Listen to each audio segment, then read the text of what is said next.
रोही माछ को आपण मैंने जदि एमती केबे बनै नाहंती ताहले मु तो कहबी निश्चित भाव में ट्राई करंतु देखिए बहुत ही टेस्टी बनइबो।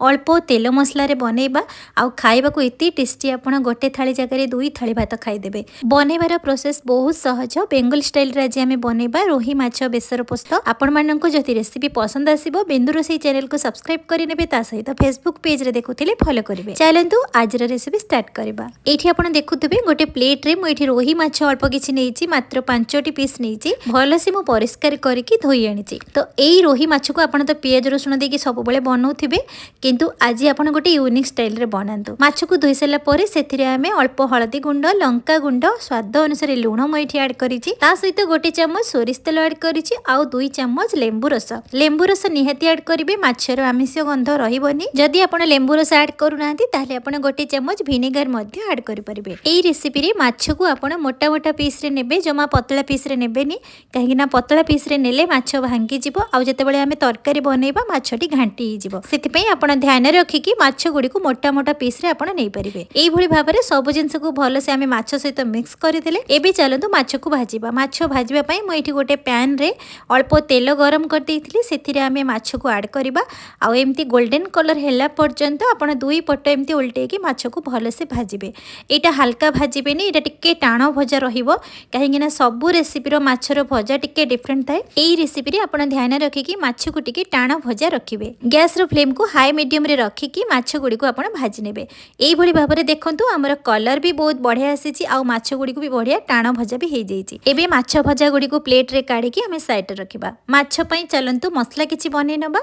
एठी हमें छोटो ब्लेंडिंग जार गोटे चम्मच जीरा नेइची गोटे चम्मच कला सोरिष नेइची 1.5 चम्मच नेइची पोस्त ता सहित गोटे चम्मच आमे धला सोरिष नेइचंती। एठी अल्प किछि रसुण नेइचंती कंचा लंका 2टी नेइचंती अल्प किछि अदा। आपण जदि राग अधिक खाइबे ताहाले आपण लंका अधिक ऐड करि परिबे। एबे आमे अल्प पानी देकी मसला गुडी को आमे पेस्ट बनेबा। एबे आमे मसला पेस्ट को गोटे बाउल को ट्रांसफर करिबा। एबे एई मसला को एबे साइड रे रखिबा। एबे आमे सेम ब्लेंडिंग जार रे 2टी टमाटो ऐड करिबा। टमाटो को आमे भल से पेस्ट बनेबा। एथिरे पानी बिल्कुल देबेनी। एई टमाटो पेस्ट को आमे गोटे बाउल को ट्रांसफर करिके साइड रे रखिबा। एबे चलंतु मसला बटा सरी गला। एबे आमे गोटे कढ़ईटे बसेबा गैस रे। कढ़ई गरम हेले आमे 2 चम्मच सोरिष तेल ऐड करिबा। तेल गरम हो सारे हाफ चम्मच एठी पंच फुटन ऐड करिबा। आ एठी अल्प कटा पियाज मु एठी ऐड करिछि। आपण देखिकि जानि परुथिबे तेलर क्वांटिटी केमती आ पियाजर भी क्वांटिटी केमती। पियाज टिके हल्का भाजी हेसले आमे सेथिरे अल्प हल्दी गुंड अल्प लंका गुंड दे देबा। भल से मिक्स करिबा। एठी भल से मिक्स हे सारे आमे एठी टमाटो बाटा को एठी ऐड करिबा। जेहेतु आमे अल्प तेल मसला रे बनौचंती ताहले आपण टमाटो को बाटी के ऐड करिवे। देखिबे ग्रेवी भी बहलिया आसीबो आ खाइबा को बहुत ही टेस्टी बनिबो। एबे टमाटो को भल से मिक्स करके एठी स्वाद अनुसार आमे लूण ऐड करिबा। आपण ध्यान रखिकी लूण को ऐड करिवे। माछ गोळेला बेले मध्य आमे लूण ऐड करिसंती।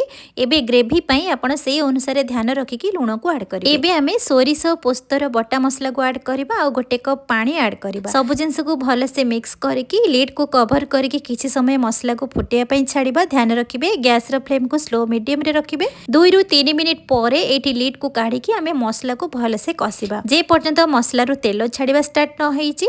आ एई भली भाबरे देखंतु मसला पूरे सुखिला सुखिला हेई आसीबो। एठी आपण देखि परुथिबे मसला रे तेलर क्वांटिटी बहुत कम अछि जेहेतु आमे 2 चम्मच तेल ऐड करथिले। एबे मसला कसा हेई सल्लानी। एठी आमे गरम पानी गोटे ग्लास मेठी ऐड करिछि। ग्रेवी को भल से फुटिबा पई छाड़िबा। ग्रेवी फुटी गले मेठी अल्प कोटा कंचा लंका ऐड करिछि आ भजा माछ को मध्य एठी ऐड करिछि। भल से सब जिंस को मिक्स करिबा आ लिड को कवर करके मिनिमम 2 रु 3 मिनिट पर्यंत आमे ताको सिझिबा पई छाड़िबा। ग्रेवी एथिरे बेसी रखिबेनी जस्ट टिके माखा माखा रखिला बळी आमे ग्रेवी रखिबा। 3 मिनिट परे देखंतु एठी ग्रेवी केमती परफेक्ट हमर सुखिला भी हेई आसीची। जेते ठंडा हबना ग्रेवी सेते सुखिला हेई आसीबो। एथिरे मसला आ किछि भी ऐड करिबेनी। एथिरे गोटे चम्मच केवल सोरिष तेल ऐड करिवे ता सहित काटिक रखिथिबा धनिया पत्र। एतिकी जिंस रे हमर परफेक्ट बनि जिवो बेंगली स्टाइल रे हमर रोही माछर बेसर पोस्त। एई भली भाबरे छोटो छोटो टिप्स को आपण फॉलो करिवे देखिबे परफेक्ट हमर बनिबो आ माछ गोटा गोटा भी रहिबो जमा भी भांगिबोनी।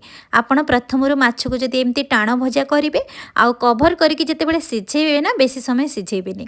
এইଭଳି ଭାବରେ ଆମର ବନିଗଲା ବେଙ୍ଗଲି ଷ୍ଟାଇଲ୍ରେ ରୋହି ମାଛ ବେସର ପୋସ୍ତ। ନିଶ୍ଚିତ ଭାବରେ ଆପଣମାନଙ୍କୁ ପସନ୍ଦ ଆସିଥିବ। ଗରମ ଗରମ ଭାତ ସହିତ ଆପଣ ଏନ୍ଜୟ କରନ୍ତୁ। ଗୋଟେ ଥାଳି ସହିତ 2 ଥାଳି ବି ଆପଣ ଖାଇଦେବେ। ପିଆଜ ରସୁଣ ବଟା ଖାଇ ଖାଇ ବୋର୍ ହେଇଯାଉଥିଲେ ଆପଣ এইଭଳି ଭାବରେ ଥରେ ଟ୍ରାଏ କରନ୍ତୁ, ଦେଖିବେ ବହୁତ ହି ଟେଷ୍ଟି ବନିବ। ଆଜିର ରେସିପି ଆପଣମାନଙ୍କୁ ଯଦି ପସନ୍ଦ ଆସିଥିବ ୟୁଟ୍ୟୁବରେ ଦେଖୁଥିଲେ ବିନ୍ଦୁରୋଷେଇ ଚ୍ୟାନେଲକୁ ସବସ୍କ୍ରାଇବ୍ କରିବେ, ଲାଇକ୍ କମେଣ୍ଟ କରିବେ, ଫେସବୁକ୍ ପେଜରେ ଦେଖୁଥିଲେ ଫଲୋ କରିବେ। ପୁଣି ଦେଖା ହେବ ନୂଆ ରେସିପି ସହିତ। ସେ ପର୍ଯ୍ୟନ୍ତ ରହୁଛି, ନମସ୍କାର।